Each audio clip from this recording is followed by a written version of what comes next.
नवदुर्गा देवी के 9 रूप देवी दुर्गा की विभिन्न शक्तियों का प्रतीक है, जो नवरात्रि के दौरान पूजे जाते हैं, जो देवी की शक्ति, ज्ञान और करुणा के विभिन्न पहलुओं को दर्शाते हैं। तो आइए जानते हैं देवी को ये नाम कैसे दिए गए।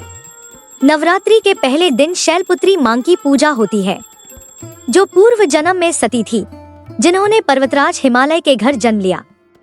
पूर्व जन्म में सती ने अपने पिता दक्ष के यज्ञ में महादेव के अपमान से आहत होकर आत्मदाह कर लिया था। नए जन्म में शैलपुत्री ने कठोर तपस्या कर महादेव को फिर से प्राप्त किया।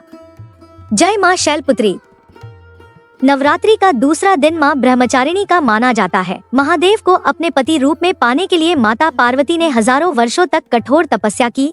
वह निराहार निर्जल रहकर वर्षों तक कठिन उपवास में लीन रहीं। उनकी अटूट साधना और असीम धैर्य के कारण उन्हें ब्रह्मचारिणी के नाम से जाना गया। उनकी तपस्या का उद्देश्य और समर्पण आज भी शक्ति और भक्ति का प्रतीक माने जाते हैं।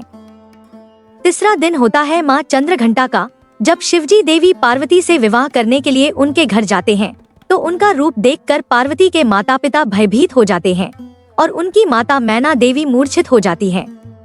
तब देवी पार्वती चंद्रघंटा का रूप धारण कर भगवान शिव से विनती करती हैं कि वे एक आकर्षक राजकुमार का रूप लें।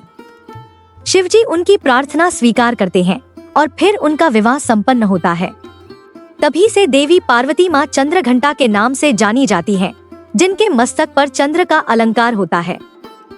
या देवी सर्वभूतेषु कूष्मांडा रूपेण संस्थिता, नमस्तस्यै नमस्तस्यै नमस्तस्यै नमो नमः।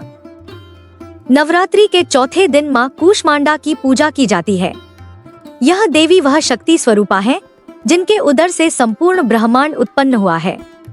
अपनी मुस्कान से सृष्टि की रचना करने वाली मां कूष्मांडा ब्रह्मांड को संजोए हुए हैं।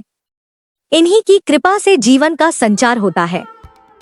मां पार्वती के पुत्र कार्तिकेय, जिन्हें स्कंद के नाम से भी जाना जाता है, देवताओं के सेनापति और युद्ध के देवता माने जाते हैं। उनकी माता पार्वती, जिन्हें स्कंदमाता के रूप में पूजा जाता है। स्कंदमाता के रूप में देवी पार्वती अपने भक्तों को साहस, संतान सुख और सुख समृद्धि का वरदान देती हैं। मां स्कंदमाता का पूजन नवरात्रि के 5वें दिन विशेष रूप से किया जाता है। नवरात्रि का छठा दिन मां कात्यायनी का माना जाता है। ऋषि कात्यायन मां आदिशक्ति के परम भक्त थे और उन्हें अपनी पुत्री के रूप में पाना चाहते थे। उनकी कठोर तपस्या से प्रसन्न होकर मां ने उनके घर पुत्री रूप में जन्म लिया। इसी कारण देवी को कात्यायनी के नाम से जाना जाता है। नवरात्रि के 7वें दिन मां कालरात्रि को पूजा जाता है।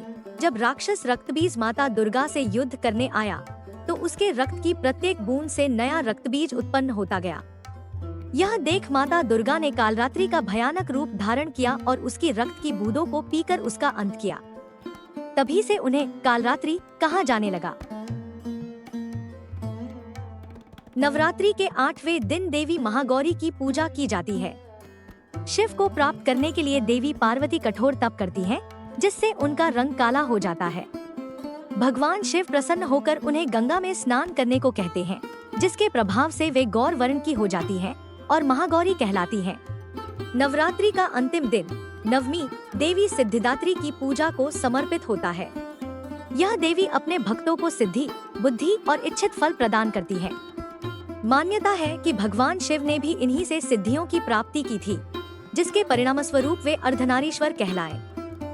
देवी सिद्धिदात्री अपने भक्तों के जीवन में सफलता और समृद्धि का आशीर्वाद देती हैं। तो ये थी दोस्तों नौ दुर्गा की कहानी। देवी की इस कहानी को लाइक करें, लोगों के साथ शेयर करें और हमारे समर्थ चैनल को सब्सक्राइब करें। धन्यवाद।